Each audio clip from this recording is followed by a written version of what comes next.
Jangan protes, Jokowi telah diridhoi oleh Allah menjadi Presiden Republik Indonesia 2 periode. Wah, wah, wah, wah, ini adalah satu kalimat yang sering diucapkan oleh orang-orang yang terlalu fanatik buta kepada Pak Jokowi. Ya, ini terlalu fanatik buta, fanatik butanya terlalu. Karena mereka belum bisa membedakan antara ridho dan izin. Padahal ridho dan izin ini dua hal yang berbeda.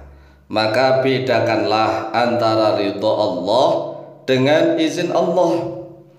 Karena semua hal yang terjadi di seluruh alam jagat raya ini pasti atas izin Allah. Ini izin Allah loh ya. Namun tidak semuanya mendapatkan ridhonya Allah. Jadi kalau diizini oleh Allah pasti diizini oleh Allah. Namun tidak semuanya mendapatkan ridhonya Allah Jalla Jalaluh. Seperti Raja Namrud, Fir'aun, dan semua pemimpin di seluruh dunia ini pasti telah mendapatkan izin dari Allah. Sekali lagi, semua pemimpin-pemimpin di muka bumi ini tatkala menjabat jadi pemimpin pasti diizini oleh Allah. Ingat ya, kata-katanya izin, diizini oleh Allah. Namun tidak semua pemimpin pasti mendapatkan ridho dari Allah Jalla Jalaluh. Jadi rumusnya adalah semua pemimpin, bahkan semua kejadian yang terjadi di seluruh alam jagat raya ini pasti atas izinnya Allah. Namun tidak semuanya pemimpin dan seluruh kejadian ini mendapatkan ridhonya Allah Jalla Jalaluh. Hanya para pemimpin yang taat dan bertakwa kepada Allah serta adil dan bijaksana kepada seluruh rakyatnya yang mendapat ridho dari Allah.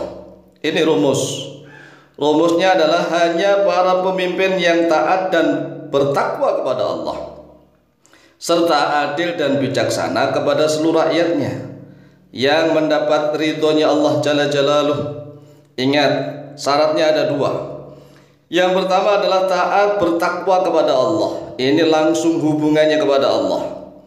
Kemudian syarat yang kedua, adil dan bijaksana kepada seluruh rakyatnya.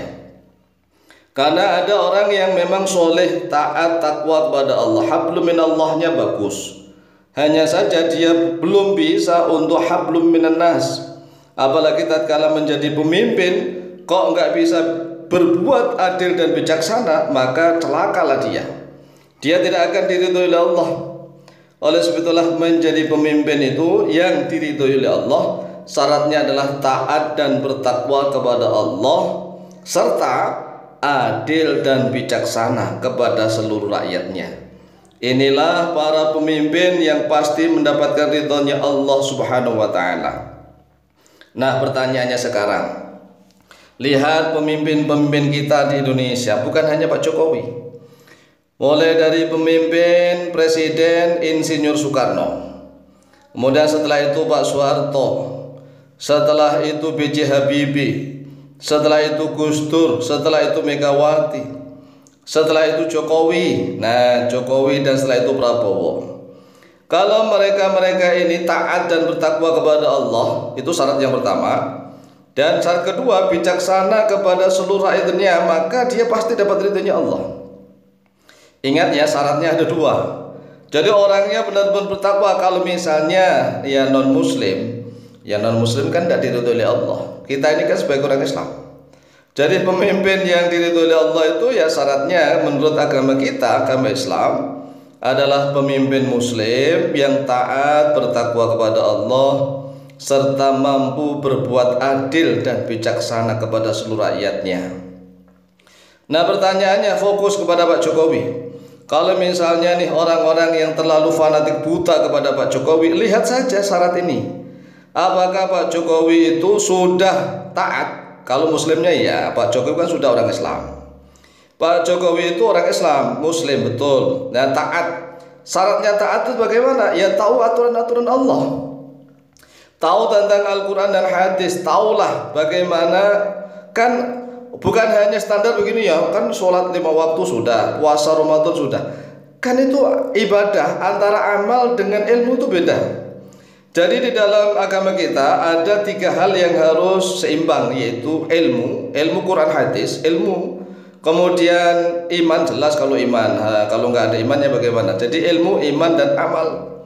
Kalau hanya syaratnya itu taat ini hanya amal saja tanpa ilmu, ya nggak bisa bertakwa.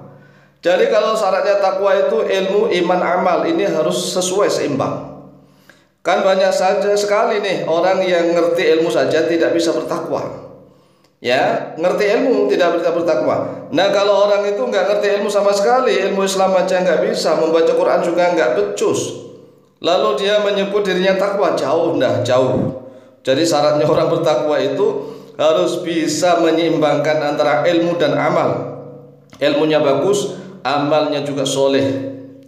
Kemudian bisa menyeimbangkan antara hablum minallah dan hablum minan nas. Itu syaratnya takwa. Kalau hablum minallahnya bagus, ahli dzikir, ahli sholat dan seterusnya, tetapi hablum minan nasnya jelek, ya tidak bisa bertakwa. Atau sebaliknya, dia hablum minan nasnya bagus, hubungan antar manusianya bagus, tetapi nggak pernah sholat, nggak pernah dzikir, nggak pernah puasa misalnya, hablum minallahnya jelek, nggak bisa takwa. Jadi takwa ini syaratnya perpaduan antara Islam dan iman. Islam dan iman, ilmu dan amal. Jadi Islam dan iman dijalankan, ilmu dan amal dijalankan, hablum minallah dan hablum minan nas diseimbangkan. Jadi inilah syaratnya kalau ingin mendapatkan ridhonya Allah Azza wa Jalla. Oleh sebab itulah sekali lagi, jangan langsung mengklaim bahwa Pak Jokowi adalah pemimpin yang sudah diridhoi oleh Allah Azza wa Jalla. Nyatanya dia menjadi presiden 2 periode. Nah, kalau hanya menjadi presiden 2 periode itu dapat izin, namanya izin doang, sekali lagi izin. Seperti ini setan, iblis, ya kan, bisa mensihir manusia, bisa enggak? Iblis dan setan itu bisa mensihir manusia. Apakah itu diridhoi oleh Allah? Apakah diridhoi oleh Allah? Enggak. Jadi setan dan iblis itu bisa mensihir manusia atas izinnya Allah. Jadi mereka bisa mensihir manusia, jin dan iblis itu atas izinnya Allah. Man dzalladzi yashfa'u indahu illa biiznih. Kecuali dengan izinnya Allah, semuanya dengan izinnya Allah. Tetapi perbuatan iblis dan setan itu tidak akan diridhoi oleh Allah. Oleh sebab itulah jangan langsung kita mengklaim bahwa Bapak Jokowi itu sudah diridhoi oleh Allah. Ya buktinya dia mampu menjadi presiden 2 periode. Ini adalah standarnya orang-orang yang tidak punya ilmu pengetahuan.